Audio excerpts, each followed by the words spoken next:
করে দিচ্ছি। 8 নম্বরে রোজাদারদেরকে আল্লাহ ভালোবাসেন, রোজাদার নারী ও পুরুষ। 9 নম্বরে হাফিযিনা ফুরুজাহুম ওয়াল হাফিযাত, যারা লজ্জাস্থানের হেফাজত করে, দৃষ্টির হেফাজত করে, অসংলগ্ন জায়গায় দৃষ্টি দেয় না, আল্লাহ তাদেরকে পছন্দ করে।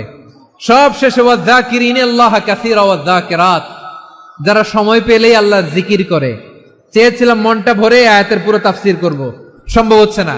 এই 10টা বৈশিষ্ট্য আল্লাহ তাআলা বড্ড পছন্দ করেন। ইসলামের সব মৌলিক অনুষঙ্গ এখানে চলে এসেছে। আমরা যেন আল্লাহর আইনের সামনে আত্মসমর্পণ করতে পারি, আমরা যেন পাক্কা ইমানদার হতে পারি, আমরা যেন বিনীত হতে পারি, আমরা যেন লজ্জাস্থানের হেফাজত করতে পারি, রোজা রাখতে পারি, দান করতে পারি। আমার প্রিয় ভাইয়েরা, আমি আজকে এই চমৎকার দুপুরে সূরাতুল আহজাবের 35 নম্বর আয়াত তেলাওয়াত করেছি। কত নম্বর আয়াত? আওয়াজ করে সবাই বলেন তো, কয় নম্বর আয়াত? 35 নম্বর আয়াত। এই আয়াতে আল্লাহ তাআলা তার প্রিয় বান্দাদের 10টি বৈশিষ্ট্যের কথা বলেছেন। কয়টি?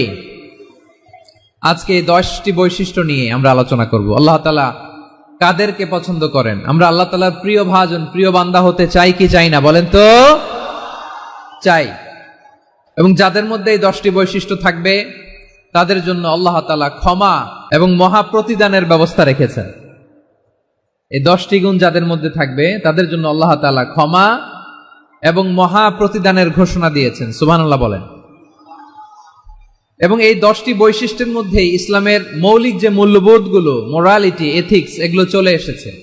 মৌলিক কথাগুলো দিন ইসলামের প্রায় সকল অনুষঙ্গের সমাবেশ ঘটেছে এই আয়াতে। এবং এই আয়াতে পুরুষের পাশাপাশি নারীদেরকেও আল্লাহ তাআলা স্পেশাল গুরুত্ব দিয়েছেন। সুবহানাল্লাহ পড়বেন না?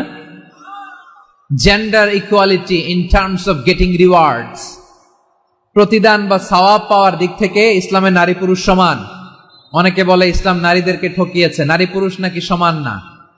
অনেক নারীবাদীরা বলেন, আমি প্রিয় বোনদের বলবো এই আয়াতের দিকে তাকান, সূরা আহজাবের 35 নম্বর আয়াতের দিকে তাকান। এই আয়াতে নারী পুরুষ সমান। সুবহানাল্লাহ বলেন তো সবাই।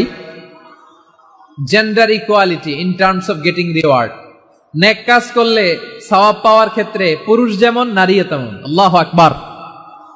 দান করলে পুরুষের যেমন সওয়াব, নারীরও তেমন সওয়াব।